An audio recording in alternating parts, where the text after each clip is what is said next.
Lucas 12.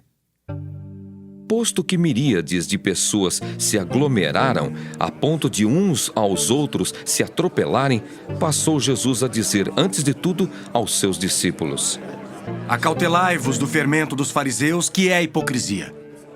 Nada há encoberto que não venha a ser revelado, e oculto que não venha a ser conhecido. Porque tudo o que dissestes às escuras será ouvido em plena luz, e o que dissestes aos ouvidos no interior da casa será proclamado dos eirados. Digo-vos, pois, amigos meus, não temais os que matam o corpo, e depois disso nada mais podem fazer. Eu, porém, vos mostrarei a quem deveis temer. Temei aquele que, depois de matar, tem poder para lançar no inferno. Sim, digo-vos, a esse deveis temer. Não se vendem 5 pardais por 2 asses? Entretanto, nenhum deles está em esquecimento diante de Deus. Até os cabelos da vossa cabeça estão todos contados. Não temais. Bem mais valeis do que muitos pardais. Digo-vos ainda, todo aquele que me confessar diante dos homens, também o Filho do Homem o confessará diante dos anjos de Deus. Mas o que me negar diante dos homens, será negado diante dos anjos de Deus. Todo aquele que proferir uma palavra contra o Filho do Homem, isso lhe será perdoado. Mas para o que blasfemar contra o Espírito Santo, não haverá perdão. Quando vos levarem às sinagogas e perante os governadores e as autoridades, não vos preocupeis quanto ao modo por que respondereis, nem quanto às coisas que tiverdes de falar. Porque o Espírito Santo vos ensinará, naquela mesma hora, as coisas que deveis dizer. Nesse ponto, um homem que estava no meio da multidão lhe falou: Mestre, ordena a meu irmão que reparta comigo a herança? Mas Jesus lhe respondeu: Homem, quem me constituiu juiz ou partidor entre vós? Então lhes recomendou: Tende cuidado e guardai-vos de toda e qualquer avareza, porque a vida de um homem não consiste na abundância dos bens que ele possui. E lhes proferiu ainda uma parábola, dizendo: O campo de um homem rico produziu com abundância, e arrazoava consigo mesmo, dizendo: Que farei? Pois não tenho onde recolher os meus frutos. E disse: Farei isto. Destruirei os meus celeiros, reconstruí-los-ei maiores, e aí recolherei todo o meu produto e todos os meus bens. Então direi à minha alma: Tens em depósito muitos bens para muitos anos. Descansa, come, bebe, regala-te. Mas Deus lhe disse: Louco, esta noite te pedirão a tua alma. E o que tens preparado, para quem será? Assim é o que entesoura para si mesmo e não é rico para com Deus. A seguir, dirigiu-se Jesus a seus discípulos, dizendo: Por isso eu vos advirto. Não andeis ansiosos pela vossa vida, quanto ao que haveis de comer, nem pelo vosso corpo, quanto ao que haveis de vestir. Porque a vida é mais do que o alimento, e o corpo mais do que as vestes. Observai os corvos, os quais não semeiam, nem ceifam, não têm despensa, nem celeiros. Todavia Deus os sustenta. Quanto mais valeis do que as aves? Qual de vós, por ansioso que esteja, pode acrescentar um côvado ao curso da sua vida?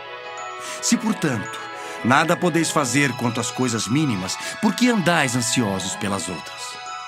Observai os lírios. Eles não fiam nem tecem. Eu, contudo, vos afirmo que nem Salomão, em toda a sua glória, se vestiu como qualquer deles. Ora, se Deus veste assim a erva que hoje está no campo e amanhã é lançada no forno, quanto mais tratando-se de vós, homens de pequena fé. Não andeis, pois, a indagar o que haveis de comer ou beber, e não vos entregueis a inquietações. Porque os gentios de todo o mundo é que procuram estas coisas. Mas vosso Pai sabe que necessitais delas. Buscai, antes de tudo, o seu reino, e estas coisas vos serão acrescentadas.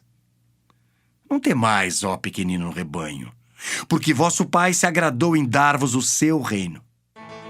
Vendei os vossos bens e dai esmola. Fazei para vós outros bolsas que não desgastem, tesouro inextinguível nos céus, onde não chega o ladrão nem a traça consome. Porque onde está o vosso tesouro, aí estará também o vosso coração. Cingido esteja o vosso corpo, e acesas as vossas candeias. Sede vós semelhantes a homens que esperam pelo seu Senhor ao voltar ele das festas de casamento, para que quando vier e bater a porta, logo lhe a abram. Bem-aventurados aqueles servos a quem o Senhor, quando vier, os encontre vigilantes.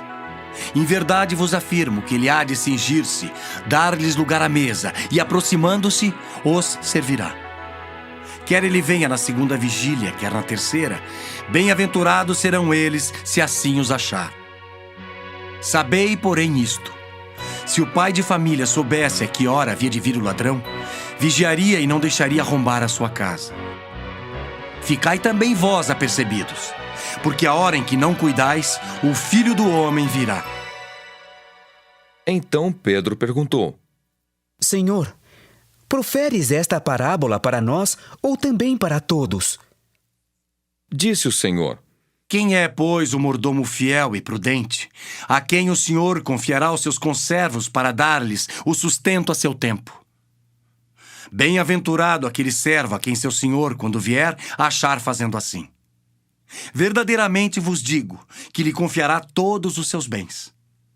Mas se aquele servo disser consigo mesmo: meu senhor tarda em vir, e passar a espancar os criados e as criadas, a comer, a beber e a embriagar-se, virá o senhor daquele servo em dia em que não espera e em hora que não sabe, e castigá-lo-á, lançando-lhe a sorte com os infiéis. Aquele servo, porém, que conheceu a vontade de seu senhor e não se aprontou, nem fez segundo a sua vontade, será punido com muitos açoites. Aquele, porém, que não soube a vontade do seu senhor e fez coisas dignas de reprovação, levará poucos açoites. Mas aquele a quem muito foi dado, muito lhe será exigido. E aquele a quem muito se confia, muito mais lhe pedirão. Eu vim para lançar fogo sobre a terra, e bem quisera que já estivesse a arder. Tenho, porém, um batismo com o qual hei de ser batizado, e quanto me angustio até que o mesmo se realize. Supondes que vim para dar paz à terra? Não, eu vou-lo afirmo. Antes, divisão. Porque daqui em diante estarão 5 divididos numa casa, 3 contra 2 e 2 contra 3. Estarão divididos: pai contra filho, filho contra pai, mãe contra filha, filha contra mãe, sogra contra nora e nora contra sogra. Disse também às multidões: Quando vedes aparecer uma nuvem no poente, logo dizeis que vem chuva, e assim acontece. E quando vedes soprar o vento sul, dizeis que haverá calor, e assim acontece. Hipócritas! Sabeis interpretar o aspecto da terra e do céu, e entretanto não sabeis discernir esta época? E por que não julgais também por vós mesmos o que é justo? Quando fores com o teu adversário ao magistrado, esforça-te para te livrares desse adversário no caminho, para que não suceda que ele te arraste ao juiz, o juiz te entregue ao meirinho e o meirinho te recolhe à prisão. Digo-te que não sairás dali enquanto não pagares o último centavo.